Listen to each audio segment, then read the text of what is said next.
So what's going on guys, Kids here and welcome back to a brand new video. For today I will show you the new insane and improved Ajax build in the first Descendant. So for this build I will show you what weapons and modules you want to get. Then I will explain every single skill and show you the best reactor stats and external components.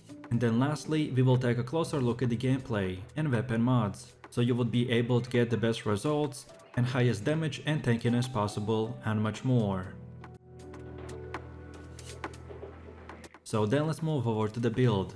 Ajax is all about providing shields and locking down enemies. You have to play him as very aggressive tank, getting in the faces of your enemies and keeping them engaged with you so your allies can clear them out. The key to perfecting this playstyle is to move around the battlefield, providing cover for your allies while keeping aggression on you. The most important thing to learn to get good at playing him is how the void energy mechanic works and how can you harness it. All of your Ajax's skills have normal and enhanced versions. Casting skills in their normal versions will save up void energy. However, casting a skill when your void energy is full will cause the skill to become enhanced, which will give you additional effects. Our specific build setup will focus on sustaining our insanely high defenses, while at the same time maxing out our Ajax's damage till the last percentage possible. So then with that said, now let's take a look at our build modules. So for the endgame build, I recommend to use the Void Explosion, which modifies our explosion to a stackable skill. It also reduces the charge sub-attack cooldown and increases its damage after you use the explosion skill. Then we have the Shock Punch, that increases our max module capacity. Then we have the MP Accelerant, that increases our skill duration by 9% and increases our mana by about 3%. Then we have Auto Immunity, that gives us minus 10% incoming damage modifier and plus 7% HP recovery. Then we have Focus on Non-Attribute, that gives us plus 19% skill power and minus 6% cooldown reduction. Then Increased HP, that gives us plus 218% more health. Then the Time Distribution, that reduces our skill cooldowns by 14% and increases our health by 52%. Then next up we have the Iron Defense, that increases our defensives by 78% and gives us a bonus plus 11% skill power modifier. Then we have the Technician, that increases our skill power modifier by 14%. Then for one of the last ones we have the Increased Defense, that increases our defensives by whopping 160%. And finally we have the Steam Accelerant, that gives us plus 234% increased health, but at the cost of our mana being reduced by minus 15%. And just before we move on to the last part, which is your weapons, let me quickly explain why are some skills modules empty, like here for example. So basically, the slot modifies our skills, but the problem is that by using the best modules, we will fill up our module capacity cost. But it's still 100% better to only use the best modules, rather than to have all full slots, only full with average looking modules, which would make your build not 100% optimized. So don't worry about the empty spaces. And lastly, depending on which level you are, the percentage increases on the modules will be different for each player.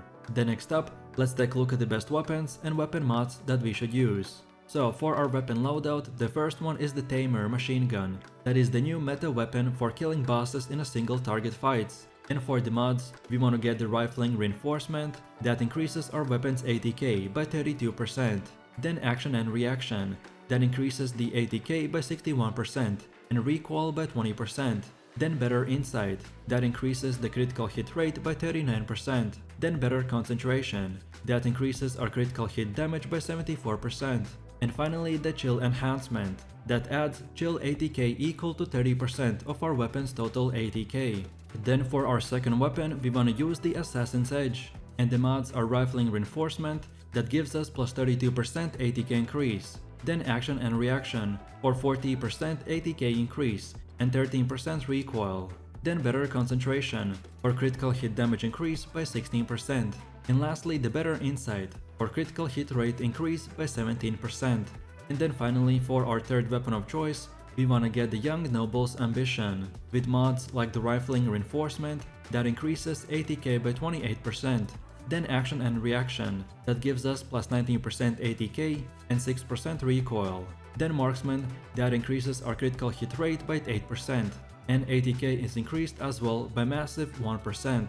Then we get Better Insight for another 8% critical hit rate, then better concentration for 8% critical hit damage, and finally the chill enhancement that adds chill ATK equal to 10% of your weapon's overall ATK. Then next up, let's go over to the best reactors and external components. So your reactor is very important item that determines your skill damage and can also include extra modifiers that buff certain aspects of your build. The better your reactor is, the more damage your skills will deal to enemies. I recommend prioritizing using a reactor with the highest skill power and the sub-attack power. Specifically, my best job that I got is this materialized phase reactor that gives us massive DPS numbers as we are using the machine gun, so we meet the optimization condition, which significantly increases our overall damage. But if you're not at this point yet, then any other similar reactor will work fine as well, until you get the best one. And then as for your external components, they're even more of an RNG, at least until you've played the game for long enough to find basically every single possible combination with a good stat roll.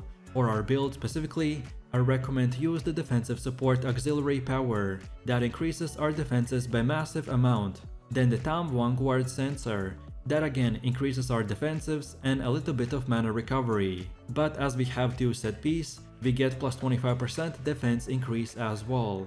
Then the next one is HP support memory that increases our max HP. And finally we have the Tom Vanguard processor that increases our defensives by massive amount. And finally, let's take a look at our skills. The first passive skill is called the Event Horizon, which will give you the ability to store Void Energy during the battle. Void Energy can be used to enhance skills with additional effects. Then our first active skill is the Orbit Barrier, which creates a shield in front of the Ajax. Durability increases proportional to Ajax's HP and defense, and if enhanced, this will reflect damage proportional to enemies hitting the barrier. Then the second one is Void Walk. This skill leaps into the air and lands on the ground to strike nearby enemies by stunning them. Max shield increases for a certain period of time. Then Explosion skill will strike nearby enemies, knocking them back, and if enhanced, knockback range and max shields are increased. And finally we have the Hypercube skill that creates a dome-shaped shield. Durability increases proportional to Ajax's HP and defenses, and if enhanced, it will also reflect damage proportional to the enemies hitting the barrier. As I said at the start, casting skills in the normal versions will save up Void Energy, and when your Void Energy is full, it will cause your skills to become enhanced, granting you additional effects. I strongly recommend you to familiarize yourself with the normal and enhanced versions, and try to form the habit of being tactical about which enhanced skill to use when your Void Energy is full. This will take a bit of practice to master, because it's a somewhat a different playstyle to the other characters in the game. Other than the Void Energy mechanic, try to play into Ajax's strengths as much as possible, so you can create cover for yourself and allies in locations of your choosing by using the Ajax's barrier skills, and you can use Void Walk and stun the nearby enemies when you land by dealing AoE damage. This overall playstyle makes Ajax a great team player who can spearhead attacks and keep teammates alive, and that's about it. So with that said, I really do appreciate everyone for watching guys, and I hope you enjoyed it.